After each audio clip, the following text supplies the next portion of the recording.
His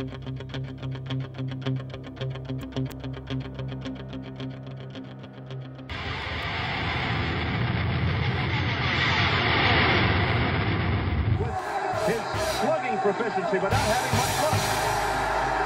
And see, that was good defense on the part of McClellan. The crowd roared because the attack was on the part of the champion Ben, but he missed both times. That's against him, not for. Ben's in trouble. He's staggered against the rope. McClellan now working the body and the head. A relentless attack. Back comes his opponent has been able to get this close to successfully modify.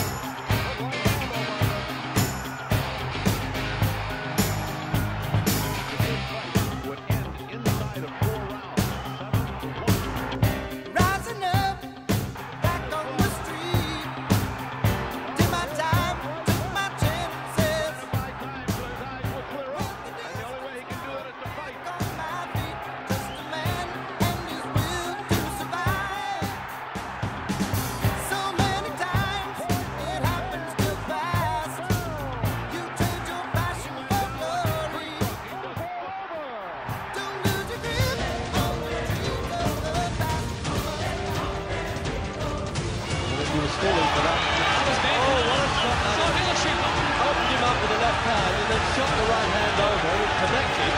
There's the countdown. The eyes watch Reg. Let's look at the finish on the belt. It's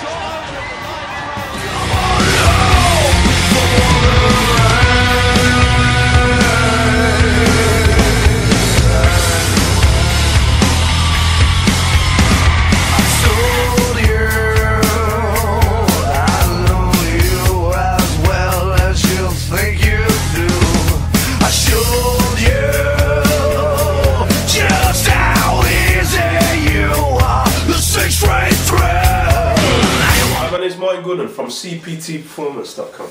Right, Carl Froch is definitely the most exciting boxing of the British era, okay, for the past 15-20 years, no doubt about it. Okay, what we have to understand about Carl Froch, and up to date in his very short career, he's had 28 fights. Out of those 28 fights, a lot of them have been, you know, really tough oppositions, you know, no walkovers, guys who come to fight, guys who are technically brilliant, guys who are technically have been very superior boxing boxers, guys who have also been there, and obviously on whether they're on the way up or whether they're on their way down, he has took them on in their own backyard and beat them. Now that to me sums up what kind of fighter we have in Carl Froch. Okay, why he's the best British super middleweight we've ever had. When I look at all the, you know, the top fighters what we've had in the UK, and I'm talking about your Chris Eubanks, I'm talking about your you know, your Nigel Benns, I'm talking about your Michael Watsons, your Steve Collins, okay, and you know, even at domestic level, I'm talking about your Fidel Castro Smith, you know, your Lou Gents of this world, Johnny Melfers, you know, the list goes on. There's never been such an exciting fighter as Carl the Cobra Froch, okay?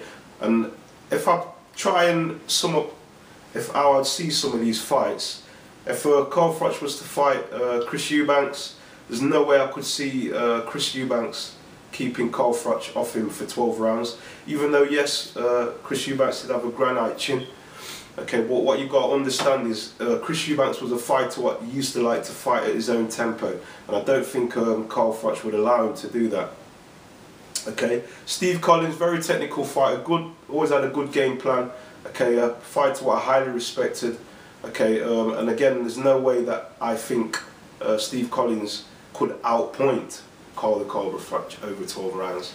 Okay, Nigel Benn, you know, that would be definitely one of the most exciting fights at domestic level and world level that the UK two fighters would bring together. There's no doubt about it.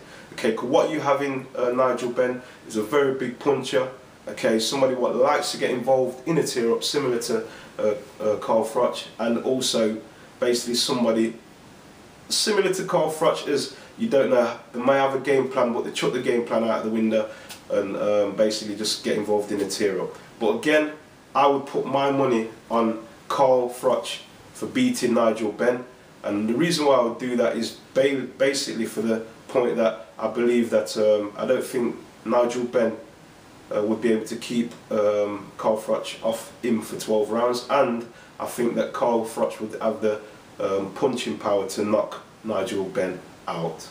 Okay, right, Carl Froch is definitely a throwback fighter.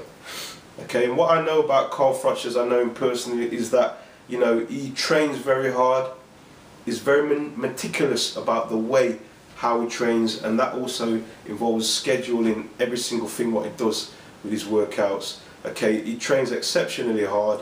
Okay, and he's willing to fight anybody, as we've seen in the current moment and the past. He's fought, you know, he's fought Jermaine Taylor.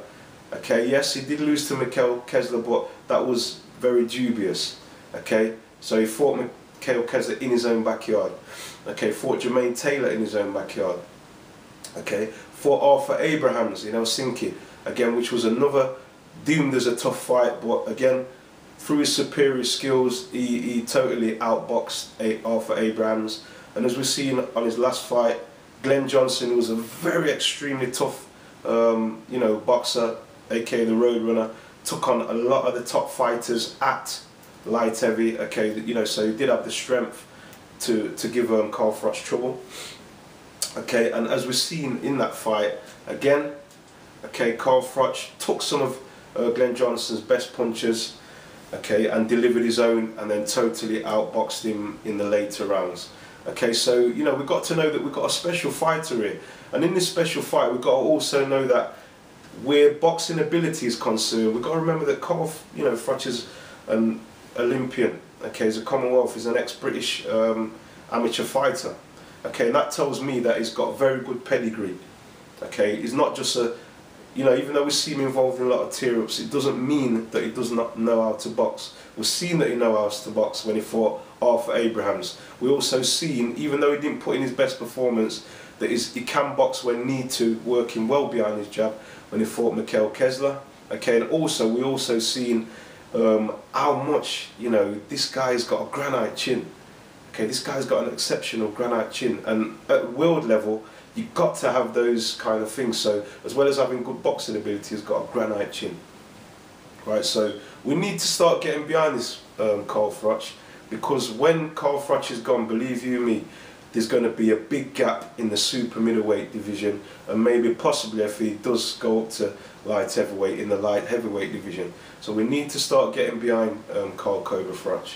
He's an exceptional fighter. Okay, and believe you me, once he decides to hang his gloves up, there's not going to be another fighter like this in a long time. You know, he's only had 28 fights up to date. Okay, it took a long time for people to get behind him, but I think people are starting to realise now that what exceptional talent he is, what excitement he actually brings to the boxing arena. Okay, because he's willing to sometimes box, and he's also willing to give the public and the people who are watching these fights what they want to see, and that's a good fight. Okay, that's putting your shield, putting your heart on the line. Okay, so yeah, that is my take on Carl Froch. He definitely, to my knowledge, is the best super middleweight that we have had in the last 20 years, if not longer, if not of all time at the moment. Okay, definitely would have beat, in my eyes, Joe Calzaghe.